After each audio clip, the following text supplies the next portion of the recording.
background on the car. It's built in 2001. It is a Tomcat. Someone decided to go for white on white stickers. Very clever. Built in 2001, based on a mid-80s Range Rover, the 3.5 V8 with twin Zenith carbs. It has a Torque-Flight automatic gearbox. We'll use a 3-speed, which is interesting to get spare parts for. The axles are 120 PCD, so these are Discovery 2 axles. The chassis has been shortened to 88 inches, and these are original Series 188-inch doors. It's a full space frame safety cage, which is attached to the frame in 1, 2, 3, 4, 5, lots of places. The interior is hand built, as is most of the car. Windscreen frame is 2-inch tubing. In fact, all the tubing is 2 inches, and there's no need for rock sliders because the external frame of the door is basically full 2-inch tubing. The pedal tank is from a it's either a 110 or a classic Range Rover, which is probably from the original vehicle. The pedal box under there is the Range Rover pedal box. The master cylinder is from the Range Rover. There's been a bit of cutting and shutting to get the alternator to fit, because that's on a plate that's been well cut and bolted on. As of yet, there's no hole for the grille, which needs to be cut through. The bumper bar is welded in place.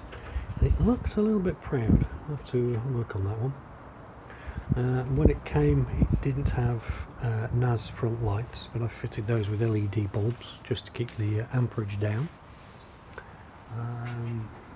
That is a transmission cooler, which I've had to mount because it was just sat in the wheel well, which is not a good idea. The cabling for the vehicle was incredibly basic. It was just about enough to start the engine, so there's nothing for the lights. So that's basically what those cables are over there. They'll need tidying up and fitting. The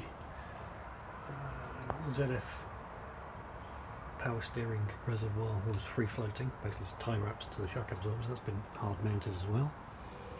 A lot of the cabling needs to be sorted out for things like the brake master cylinder, because that's not got any warning lights on it. There was no electrics for the dash, which I'm slowly working on. That's the switch box for the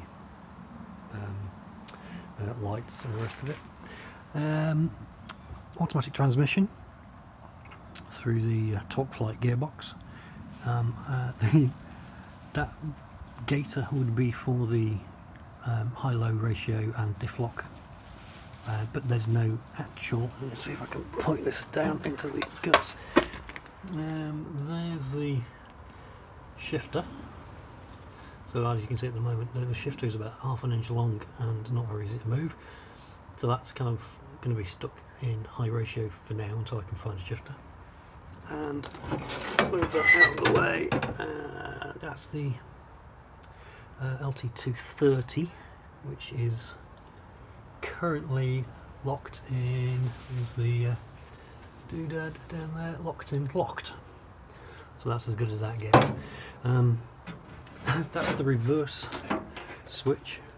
That's how I found out that it was it wasn't a ZF gearbox, because I got a reverse switch for it and it turns to be the wrong one. Torque-Flight had to come over from the States, so that's going to be the handbrake, because at the moment it hasn't got a handbrake. twin battery for this starting the engine up and running, and these are my attempts at fixing the electrics for the rear lights. It came with lamp holders on the back, but they weren't actually attached to anything, so I've had to route the electrics all the way around. That's the bonnet. These are the rear trims to go over the wheel arches. The coils and shocks on the back are Old Man Emu from a Defender. Not too sure what the weight's going to be on this, so at the moment it's going to just roll on those. When I find out how much it does weigh, I'll get that sorted. And you may have noticed that it's got a Defender crossmember on the back. That was fitted at the time that the space frame was attached to the chassis. All the chassis work was done by Tomcat at the time of the build. The bonnet is the long travel bonnet. We only have standard travel suspension. Might go for a 2-inch lift, don't know, but it's quite useful because the shock mount bulges actually goes over the brake master cylinder, so I might just stick with this for now. I need to organise various other bits and pieces, but I will come back to those as and when. I intend to find out as much about the donor vehicle as possible. Quick question, if anyone knows how to find a donor vehicle from an engine serial number, that would be much appreciated. There's lots of work to get it through an IVA test if I can't find out what the donor vehicle was. Assuming it was a mid-80s Range Rover, because everything appears to be, all the grubby bits except for the axles, appears to be from a mid-80s Range Rover. I can't think of anything else at the moment. Yeah, the wheel arches need to be fitted, but what I will do is, because the wheels don't match the tyres are 205s, running on 120 PCD rims. These rims are about 8 or 9 inches across, and I think the tyres should be on 6 or 7 inch rims, so that's something that needs to be done. I need to I'm going for some steel wheels, and when I do that I will jack it up, and when the wheels are away getting changed I will get these fitted, because they're a little bit loose to say the least, and they need trimming to fit the body panels. So hopefully we can get that sorted. There are 80-inch Series 1 doors, but I don't have door tops for them. My windscreen is, in fact it's over there in the background up against the grey cabinet. That's got to go in. There's no windscreen wipers, so I need to sort that out. I think a Defender wiper kit will fit. The windscreen is E-marked, so that's pretty good.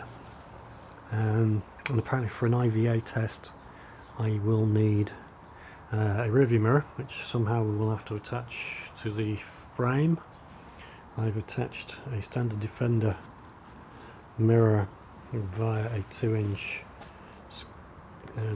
safety cage mount, so I'll have to find another one to go on top. Somehow in there, when the electric cabling's sorted, fit a windscreen wiper kit. Don't know how I'm going to do that. I've got a bottle somewhere for the washer kit, which is got to go in. I need to make a well, shall we say, this rat's nest is going to be the electrics, switchgear, fuse box, ignition, warning lights. This box is housing the Defender switchgear at the moment. for the horn, the indicators. Got no headlamps for the main beam. That's going to have to be sorted. And this is the connections for the gauges. No speedo yet. Probably fit a tack just to keep an eye on what the engine's doing. I have ordered heating temperature gauges, so we'll have an idea of what the engine's doing. That's about it for now. I will split the rest of the tasks into individual videos. So yeah, there we go.